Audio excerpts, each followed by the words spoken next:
karena ada kata-kata tidak layak tersebut. Sehingga tim Polres Fufufafa merasa perlu untuk memperlihatkan Fufufafa ini layak. Coba lihat the gesture dia ya. Nah itu realitas mau dibangun oleh Fufufafa sesungguhnya. Bahwa dia orang yang kompeten, dia punya kepercayaan diri, punya gesture yang baik dan lain sebagainya. Kelihatan kan dia kan? Basa-basinya kelihatan, dia mulai berpikir. Nah tapi bagi kita yang paham betul teknik-teknik seperti ini, ya itu sih karena itu polesan saja, tim poles saja mulai bekerja. Jadi pada tahun 2029 Fufufafa tidak akan dipaksa untuk menjadi calon presiden, tapi tetap diupayakan untuk menjadi wakil presidennya Prabowo Subianto. Dengan resources yang menumpuk di antara mereka berdua, resources Prabowo, resources Fufufafa, maka tidak akan ada lawan, sing ana lawan.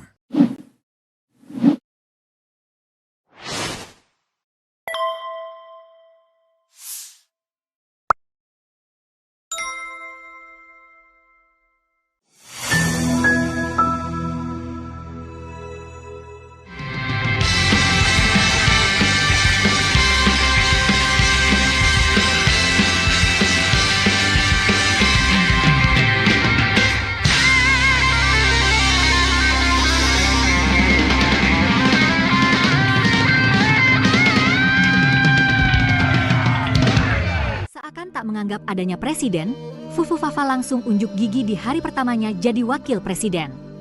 Mulai dari menerima PM Korea Selatan, menerima Wapres Cina, hingga mengunjungi pembangunan MRT. 3 kegiatan Fufufafa itu pun langsung dikerubungi media lokal maupun internasional, seakan lebih penting dari seorang presiden. Mungkin inilah hasil kesepakatan Solo beberapa waktu lalu untuk mengedepankan Fufufafa ketimbang Prabowo. Tak heran bila nanti ada survei yang mengulas tingkat kepuasan masyarakat akan kinerja Wapres. Bak Gayung bersambut, info yang beredar di media sosial X menyebutkan bahwa ke depan Fufufafa memang ditugaskan untuk belusukan ke sana kemari, kurang lebih mirip Mulyono. Sementara presiden lebih banyak di istana dan ke luar negeri. Sehingga yang bakal sering diliput media, ya belusukannya Fufufafa. Assalamualaikum warahmatullahi wabarakatuh. Sobat RH sekalian, jumpa lagi kita di channel yang keren ini. Keren cadas. Ya sobat RH sekalian, dari kemarin saya mau ambil soal Fufufafa ini yang kelihatannya tim polesnya mulai bekerja. Jadi ketika Prabowo sibuk ya dengan pelantikan dan lain sebagainya, Fufufafa pada hari pertama, pada hari kedua ya, langsung dia melakukan kegiatan terima Perdana Menteri Korea Selatan, kemudian Wakil Presiden China, kemudian juga datang ke terowongan, bukan gorong-gorong lagi, dan kemarin dia uji coba buku tulis, kemudian makan siang, makan bergizi atau apa. Jadi sobat daerah sekalian, terlihat betul ya, ini Fufufafa mau dipoles-poles. Nah pertanyaannya, forward, forward ya, untuk apa? Oke, kita akan jawab ya. Rasa cemas, hidup berat, dunia gelap, Fufufafa. Cuekin aja, nggak bisa ya. Karena now he is the Vice President of Republic of Indonesia. Sudah disumpah ya. Tapi pertanyaannya tetap, kalau kita pakai standarnya Faisal Basri, kok Faisal Basri, Akbar Faisal kemudian mengatakan, astagfirullahaladzim ya, dia mengucapkan selamat kepada Prabowo Subianto tapi tidak kepada Fufufafa. Karena Fufufafa dianggapnya tidak layak menjadi wakil presiden. Nah mungkin ya itulah yang mendasari kenapa juru poles, tim poles ini mulai bekerja memoles Fufufafa. Kita tidak tahu siapa di belakang layarnya. Tapi pasti yang bekerja tim Mulyono. Karena metodenya kurang lebih sama. Ya, jadi metodenya ya datang-datang ke sekolah, datang ke terowongan, ya kan, datang ke tempat-tempat yang bisa diliput media. Kenapa saudara sekalian begitu? Karena sederhana, rakyat Indonesia itu masih melihat realitas media. orang yang sering muncul di televisi, orang yang sering muncul dalam liputan dan lain sebagainya jauh lebih disukai ketimbang mereka yang cuma di belakang meja, tidak pernah tersorot televisi dan lain sebagainya. Wajar karena itu tahu betul ya para pemolesnya ini, termasuk politisi kita. Karena ini Fufu Fafa harus tetap di ruang publik. Walaupun ketika ditanya, Fufu Fafa tiba-tiba bingung dia. Dia serahkan kepada wakil menterinya atau pada menterinya nanti. Harusnya di briefing dulu untuk hal-hal tertentu ya dia harus bisa jawab. Paling tidak bisa bernegosiasi. Kelihatan kan orang matang atau tidak ketika dia menghadapi orang lain atau berhadapan dengan media. Kalau dia matang ya dia santai saja mengatakan, saya tidak tahu, saya ini sarjana hukum, tapi oke, saya akan jawab ya untuk hal-hal yang strategis, misalnya begitu. Tetapi kan hal seperti itu membutuhkan istilahnya? Ya kematangan dalam hal berkomunikasi dan juga pengalaman ya yang cukup. Begitu saudara sekalian. Coba kita spill lagi video yang satunya lagi kalau sudah siap ya. Jadi memang itu satu alasannya karena ada kata-kata tidak layak tersebut. Sehingga tim Poles Fufu Fafa merasa perlu untuk memperlihatkan Fufu Fafa ini layak. Coba lihat the gesture dia ya. Ketika dia berhadapan dengan wakil presiden China misalnya. Wah, dia kelihatan seperti Michael Kamdesu yang bersedekap ketika menyaksikan Soeharto tanda tangan dulu waktu kerjasama dengan IMF kalau tidak salah ya. Itu kan ngetop sekali. Wah, ini dia terlihat seperti Dick Jaya ya. Dia kelihatan wah keren sekali ya, keren cadas. Nah itu realitas mau dibangun oleh Fufu Fafa sesungguhnya. Bahwa dia orang yang kompeten, dia punya kepercayaan diri, punya gesture yang baik dan lain sebagainya. Kelihatan kan dia kan, basa-basinya kelihatan. Dia mulai berpikir. Nah tapi bagi kita yang paham betul teknik-teknik seperti ini, ya itu sih karena itu polesan saja. Tim poles saja mulai bekerja. Tetapi jangan lupa sobat era sekalian, dalam jangka pendek memang Fufu Fafa memantas-mantaskan diri. Kalau kita bicara tentang skenario normal, sebenarnya seperti yang pernah dikatakan Kodari dan Denny JA, yaitu koalisi permanen selama 20 tahun. Dan mereka ada di dalamnya, Denny JA dan Kodari ada di dalamnya. Tapi by the way Denny JA tidak dapat jabatan apa-apa ya. Yaitu tapi tentu tim komunikasi istana lah ya. Jadi kalau kita bicara tentang 20 tahun itu adalah nanti Prabowo 10 tahun. Jadi pada tahun 2029 Fufu Fafa tidak akan dipaksa untuk menjadi calon presiden. Tapi tetap diupayakan untuk menjadi wakil presidennya Prabowo Subianto. Dengan resources yang menumpuk di antara mereka berdua. Resources Prabowo, resources Fufu Fafa. Maka tidak akan ada lawan. Sing ana lawan. Apalagi seandainya nanti presidensial threshold tidak dihilangkan dan yang berhak mengajukan calon hanyalah partai-partai yang memiliki kursi di parlemen 8 partai tersebut. Mudah-mudahan MK berubah ya. Kalau enggak ya MK keburu ya, keburu diinfiltrasi ya nanti. Apalagi diganti hakim-hakim yang kredibelnya. Jadi setelah itu Fufu Fafa yang akan maju di 2034 dengan catatan kita tidak tahu usia. Karena pada tahun 2029 mendatang Prabowo yang kelahiran tahun 51 akan berusia 78 tahun. Sekarang dia 73 tahun. Jadi apakah dalam usia seperti itu dia masih fit dan proper untuk menjadi calon? Kalau tidak maka Fufu Fafa yang akan mengisi ruang kosong tersebut. Dan kalau seandainya oligarki peak, oligarki politik, oligarki ekonomi terus bersatu terus, maka dia mulus bisa menjadi calon tunggal dengan satu boneka. Kalau seandainya calon tunggal mau dihindari agar tidak melawan kotak kosong. Nah itu skenario manusianya. Kita tidak tahu bagaimana skenario dari Allah Subhanahu wa Ta'ala kan. Yang jelas bagi kita apapun yang diberikan Allah itu yang terbaik. Kalau misalnya negara kita buruk karena kepemimpinan hari ini ya itu cobaan. Tapi kalau baik berarti Allah menurunkan pemimpin yang amanah, adil ya, entah dalam diri siapa, apa adalah jangan-jangan dalam diri Fufu Fafa, kita kan tidak tahu, atau dalam jiwa dalam diri Prabowo. Tapi yang jelas hari ini Fufu Fafa berupaya mengatakan saya layak menjadi wakil presiden, saya layak menjadi orang nomor 2. Lihat nih gesture saya, nih saya berhadapan dengan Korea Selatan dan China. Pinter dia.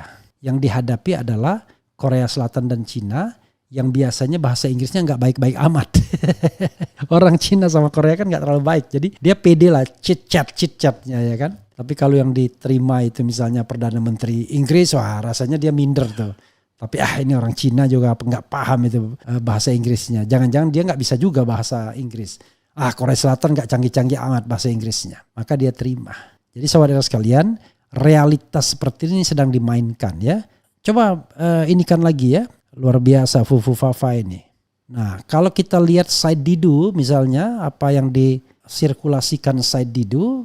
Dia mengatakan begini nih Said Didu ya. Fufu Fafa langsung nyalip presiden ya. Ini Said Didu ini dia mau ngadu-ngadu domba ini ya. Tetapi ini kata Said Didu ya, langsung nyalip presiden. Fufu Fafa nih yang dikatakan Said Didu tadi sudah di-spill ya. Fakta, hari kerja pertama pemerintahan Prabowo, Fufu Fafa langsung unjuk gigi. Seakan melebihi presiden yang hanya ada di istana menata kabinet sementara. Fufu Fafa langsung menerima PM Korea Selatan, menerima Wapres China, mengunjungi pembangunan MRT masuk terowongan. Dari 3 kegiatan Fufu Fafa tersebut diliput oleh media nasional dan internasional, melebihi liputan pelantikan menteri, wakil menteri dan pejabat setingkat menteri yang dilakukan Bapak Presiden karena memang bobot beritanya seakan lebih penting. Ini terlihat bahwa semua media utama meliput kegiatan Fufu Fafa tersebut. Tim media Fufu Fafa sepertinya lebih sigap dibandingkan tim media presiden. Analisis ya, kata Said Didu. Fufu Fafa sepertinya sudah melaksanakan arahan Solo agar tampil lebih menonjol dari presiden. Sepertinya tim pencitraan Jokowi sudah beralih tugas untuk melakukan pencitraan Fufu Fafa. Tim media, influencer dan buzzer yang selama ini dibayar oleh oligarki pendukung Jokowi sudah bekerja untuk pencitraan Fufu Fafa. 4 menteri, wakil menteri, pejabat setingkat menteri yang sebagian besar adalah loyalis Jokowi sudah menyiapkan karpet merah buat unjuk prestasi Fufu Fafa. 5. Jangan heran jika beberapa hari lagi akan muncul hasil survei kepuasan terhadap kerja Fufu Fafa. Kesimpulan, Fufu Fafa langsung menyalip presiden di hari kerja pertama. Dan jangan heran juga ya, nanti tiba-tiba tingkat kepuasan Fufu Fafa lebih tinggi dibandingkan tingkat kepuasan terhadap Prabowo. Di situ akan mulai ada friksinya. Tapi kalau mereka tetap kerjasama, ya mungkin diatur sama tim surveinya. Jadi nanti Prabowo tetap lebih tinggi dan Fufu Fafa mengikuti terus begitu. Ya, memang kalian para pollster itu kadang-kadang memang bikin rekayasa pintarnya minta ampun ya. Baik itu memainkan margin of error, ya kan, memainkan pertanyaan sehingga masyarakat percaya dengan survei-survei kalian. Padahal survei-survei kalian dibayar ya. Itu yang saya lihat ya, tanpa harus menunjuk survei siapa ya. Tim polesnya semua stasiun TV. Saya yakin 1 miliar % porsi Gibran di TV bakal full melebihi porsi Prabowo sampai ke acara gosip pun bakal muncul mukanya. Pencitraan jilid 2. Samsul Manggut Bengong. Kemudian udah mulai ada ininya ya, ada buzzernya juga rupanya. Berarti Prabowo bukan presiden sebenarnya, seharusnya dia bisa menegur bahkan marah, tetapi tidak dilakukannya. Jokowi pegang kartu truf Prabowo, I don't know exactly ya. Kemudian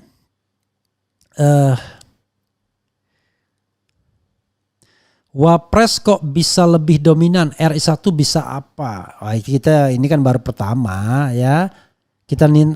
Nanti kita lihat hari-hari berikutnya. Tetapi metode yang dilakukan Fufu Fafa itu mirip dengan metode Mulyono ya.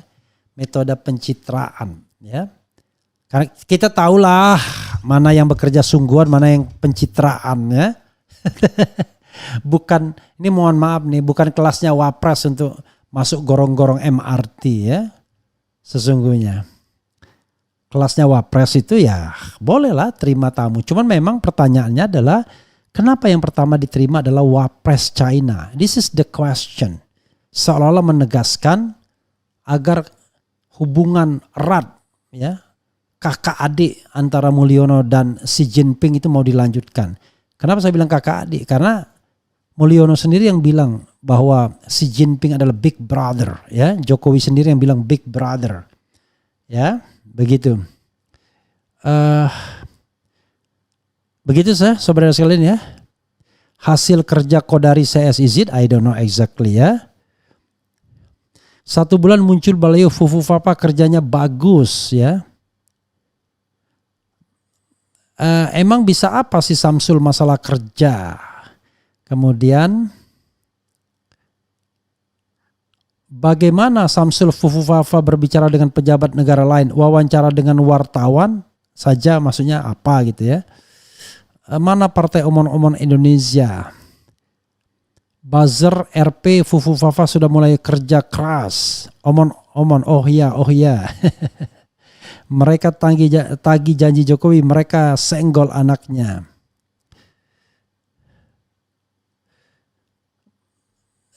Buzzer RP makin beranak pinak, pasukan bawah tanah Jokowi akan melaporkan ancaman pembunuhan yang di acara ada RH. Apa betul bang? Mana saya tahu ya.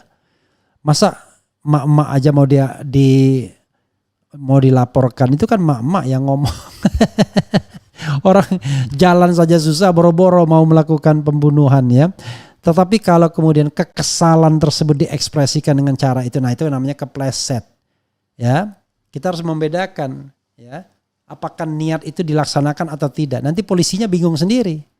Ya, karena banyak sekali orang yang mau memecahkan kepala saya aja ada, dan itu orang muda. Kalau begitu nggak perlu diproses ya. Ya, bayangkan mau memecahkan kepala saya, nanti saya pecahkan kepala Refli Harun katanya. Ya, tetapi kan saya tidak baperan, bayangkan. Ini orang lain tiba-tiba yang lain yang mengadukannya. Waduh. Memang kalau PT banyak memang bisa begitu ya. Kemudian anak kecil dibiarin bermain-main dulu biar enggak nangis. Ya, sahabat sekalian, itu saja lah ya. Saya kali ini tidak memberikan kesempatan untuk mereka yang tidak mau berdiskusi. Jadi tadi sobat era sekalian, Ade Armando tiba-tiba merasa respect sama saya setelah mendengarkan apa yang saya sampaikan secara panjang lebar. Kalau orang berpendidikan pasti paham standing point saya, standing position saya ya. Dan selama berapa menit, belasan menit saya menjelaskan bagaimana Prabowo, bagaimana demokrasi dan lain sebagainya. Dan dia paham betul. Dan dia objektif mengatakan. Karena selama ini katanya dipikirnya saya cuma marah-marah doang. Ya pastilah karena cara menerimanya negatif kan. Tapi kalau kita mau open mind, maka apa yang saya sampaikan itu kan gak ada yang salah ya kan. Saya menyampaikan sesuatu hal yang merupakan fenomena. Apakah saya tidak suka dan Fufu Fafa? Oh no. Secara pribadi saya tidak punya masalah sama Prabowo, sama Fufu Fafa. Tapi masalahnya adalah dia anak haram konstitusi.